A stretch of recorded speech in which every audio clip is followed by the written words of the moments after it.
14-ാം സ്ഥലം ഈശോമിശിഹായുടെ തിരുശരീരം സംസ്കരിക്കപ്പെടുന്നു. ഈശോമിശിഹായെ അങ്ങേ ഞങ്ങൾ ആരാധിച്ച് കുമ്പിട്ട് അങ്ങേക്ക് ഞങ്ങൾ സ്തോത്രം ചെയ്യുന്നു. എന്തുകൊണ്ടെന്നാൽ അങ്ങേ വിശുദ്ധ കുരിശാൽ അങ്ങ് ലോകത്തെ വീണ്ടും രക്ഷിച്ചു. മരണത്തെ ജയിച്ചടക്കിയ ലോകരക്ഷക, അനന്തമായ പീഡകൾ സഹിച്ചുകൊണ്ട് മനുഷ്യ രക്ഷാകർമ്മം പൂർത്തിയാക്കിയ അങ്ങയെ ഞങ്ങൾ ആരാധിക്കുന്നു. അങ്ങയ്ക്ക് ഞങ്ങൾ നന്ദി പറയുന്നു. അങ്ങയുടെ പീഡാസഹനങ്ങൾക്കും മരണത്തിനും കാരണമായ ഞങ്ങളുടെ പാപങ്ങളെക്കുറിച്ച് ഞങ്ങൾ മനസ്തപിക്കുന്നു. അവയെയും അവയുടെ സാഹചര്യങ്ങളെയും ഞങ്ങൾ വെറുക്കുന്നു. ഇനിമേലിൽ പാപം ചെയ്യുകയില്ലെന്ന് ഞങ്ങൾ പ്രതിജ്ഞ ചെയ്യുന്നു. ഞങ്ങളുടെ പ്രതിജ്ഞകളെ സഫലമാക്കണമേ.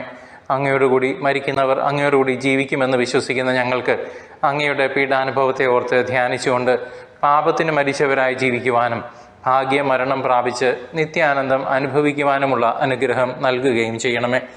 സ്വർഗസ്ഥനായ ഞങ്ങളുടെ പിതാവേ, അങ്ങയുടെ നാമം പൂജിതമാകണമേ. അങ്ങയുടെ രാജ്യം വരണമേ. തിരുവിഷ്ടം സ്വർഗത്തിലെ പോലെ ഭൂമിയിലുമാകണമേ. അന്നന്ന് വേണ്ടുന്ന ആഹാരം ഇന്നും ഞങ്ങൾക്ക് നൽകണമേ. ഞങ്ങളുടെ കടക്കാരോട് ഞങ്ങൾ ക്ഷമിക്കുന്നത് പോലെ ഞങ്ങളുടെ കടങ്ങളും പാപങ്ങളും ഞങ്ങളോട് ക്ഷമിക്കണമേ. പരീക്ഷയിലേക്ക് ഞങ്ങളെ പ്രവേശിപ്പിക്കരുതേ, പിന്നെയോ ദുഷ്ടനിൽ നിന്ന് ഞങ്ങളെ രക്ഷിച്ചുകൊള്ളണമേ. നന്മ നിറഞ്ഞ മറിയമേ സ്വസ്തി, കർത്താവ് അങ്ങയോടുകൂടെ സ്ത്രീകളിൽ അങ്ങ് അനുഗ്രഹിക്കപ്പെട്ടവളാകുന്നു. അങ്ങയുടെ ഉദരത്തിൻ ഫലമായി ഈശോ അനുഗ്രഹിക്കപ്പെട്ടവനാകുന്നു. പരിശുദ്ധ മറിയമേ തമ്പുരാൻ്റെ അമ്മേ, പാപികളായ ഞങ്ങൾക്ക് വേണ്ടി ഇപ്പോഴും ഞങ്ങളുടെ മരണസമയത്തും തമ്പുരാനോട് അപേക്ഷിച്ചു കൊള്ളണമേ. കർത്താവെ അനുഗ്രഹിക്കണമേ. പരിശുദ്ധ ദൈവമാതാവേ, അങ്ങേ തിരുക്കുമാരൻ്റെ തിരുമുറിവുകളെ ഞങ്ങളുടെ ഹൃദയത്തിൽ പതിപ്പിച്ചുറപ്പിക്കണമേ.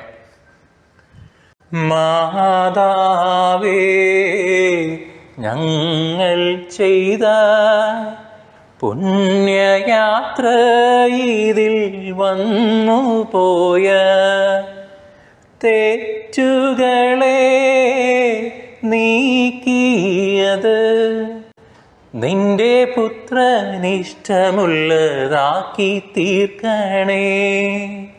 സ്വർഗീയ താതാ, നിന്റെ ജാതൻ ക്രൂശിൽ സ്വർഗമേറിയ പോൽ ഞങ്ങളുമീ ക്രൂശു വഴി സ്വർഗേ വാഴും നിൻ തൃപ്പാദം ചേരാൻ തുണയ്ക്കൂ.